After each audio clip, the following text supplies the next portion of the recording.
In hvala lepa, da ste se udeležili tega panela, o kateri bo govoril o severnojadranskih pristaniščih in o potencialu razvoja, ki ga ima ta del Evrope. Pomorski promet igra ključno vlogo v mednarodni trgovini in medcelinskih povezavah. Eden od ključnih členov te verige so pristanišča, ki glede na stopnjo infrastrukture nerazvitosti lahko predstavljajo ozka grla, lahko pa so glavni generator razvoja. Severni Jadran je destinacija, ki najhitreje poveže blagovne tokove iz Daljnega vzhoda z Evropo in obratno. Je tudi geografsko področje, kjer se stikajo pomorski blagovni tokovi skupaj s kopenskimi prometnimi koridorji zahod-vzhod in sever-jug. Zaradi naravnih danosti so se pristanišča v tej regiji, Benetke, Koper, Ravena, Reka in Trst, dogovorile za sobivanje in tekmovanje z razvitimi pristanišči v Mediteranu in severni Evropi ter skupno promocijo na globalnem trgu. V ta namen so se pred več kot desetletjem povezala v združenje NAPA, North Adriatic Port Association.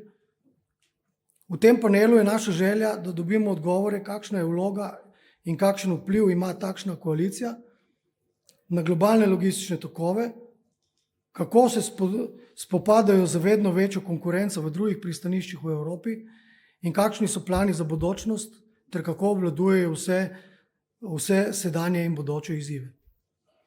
Tehnološki napredek v zadnjem desetletju je pripeljal do modernizacije na številnih področjih, od logističnih procesov do finančne industrije na eni strani ter procesov delovanja države in javne uprave na drugi strani.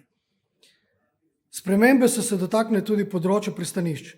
Danes ne le inovativna startup podjetja, temveč tudi terminalski operaterji, ladjarji, pomorski agenti, špediterji in drugi deležniki pristaniške skupnosti, kakor tudi železniški in cestni prevozniki, že aktivno uvajajo najsodobnejše tehnologije v svoje poslovne procese. To jim daje strateško prednost in omogoča, da se vsi deležniki lahko osredotočijo na kakovostnejše in učinkovitejše izvajanje svojih storitev. Na področju prometne infrastrukture beležimo tudi zelo veliko sprememb. Ne samo zaradi motene blagovnih tokov zaradi vojnega stanja na vzhodu Evrope, ampak je ta predvsem viden v predlagani reviziji TEN-T omrežja, vključno s proukrajinsko spremembo, ki je pripravila Evropska komisija 27. julija 2022 in ki jo je v prvi obravnavi odobril Evropski svet 5. decembra 2022. Potek Evropskega osrednjega koridorja Sredozemlje, ki je v različici odobreni leta 2013 in še vedno veljavni, poteka po trasi nekdanjega 5. koridorja Lizbona-Kijev in ki pomembno vpliva na severnojadranska pristanišča, se žal ustavi v Ljubljani, od koder zavije proti Zagrebu do pristanišča Reka.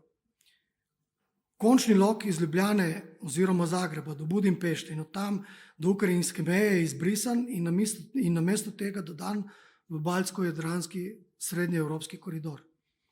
Smisel predloga je, da bodo bodoča ukrajinska morja mislim v navednicah, in se tem tudi pristanišča postala Baltsko in Severno morje na severu ter Egejsko morje na jugu. V nasprotni smeri proti Ukrajini bodo njeni trgi za blagovne tokove iz severnojadranskih pristanišč in njenih industrijskih bazenov zelo oteženi. Ali so s tem evropski odločevalci napovedali, da so srednjeevropska pristanišča prišla v tako imenovano drugo ligo? To je vprašanje, katerega si lahko ob taki informaciji in ob takem dejanju tudi postavljamo. Upam, da nas bodo danes v nasprotno prepričali govorniki, ki bodo danes predstavljali, kaj in kako vidijo to situacijo in v kakšno smer deležniki razmišljajo o razvoju severnojadranskega pristaniškega območja.